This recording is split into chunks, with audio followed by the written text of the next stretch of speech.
स्वामी समर्थ. भाऊबीज साजरी न करण्याचे तोटे सांगते ऐका. स्कंद पुराणामध्ये भाऊबीजेची ही सुंदर गोष्ट आहे. यम यमुना भाऊ बहीण, एक मृत्यूचे देवता आणि एक जीवन देणारी पवित्र नदी.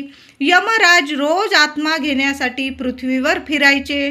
कित्येक वर्ष त्यांना आपल्या बहिणीला भेटायचा वेळच मिळत नव्हता.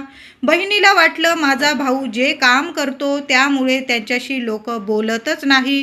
लोक त्याला वाईट साईट बोलतात. त्यालाही थकायला होत असेल. त्यालाही कोणी विचारावं, त्याच्याशी गोड बोलावं म्हणून यमुनेने यमासाठी छान जेवण बनवलं आणि त्याला घरी बोलावलं आणि मग दिवा लावून त्याची वाट बघत बसली. त्या दिवशी भाऊबीजेच्या दिवशी उशिरा का होईना यमुनेच्या घरी आला. तिने यमाचा उत्तम पाहुणचार केला. हे सगळं पाहून यमाच्या डोळ्यात पाणी आलं. आपल्या बहिणीचे अतूट प्रेम पाहून यमाने यमुनेला एक आशीर्वाद दिला.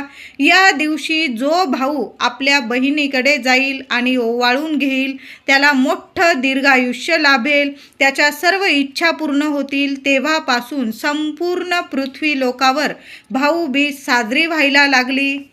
म्हणून उद्या सर्व भावांनी आपल्या बहिणींकडून औक्षण जरूर करून घ्या.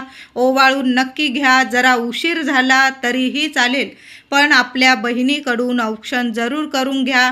बहिणी भावाचाच हा सोन्यासारखा दिवस आहे. आनंदाने साजरा करा. धन्यवाद.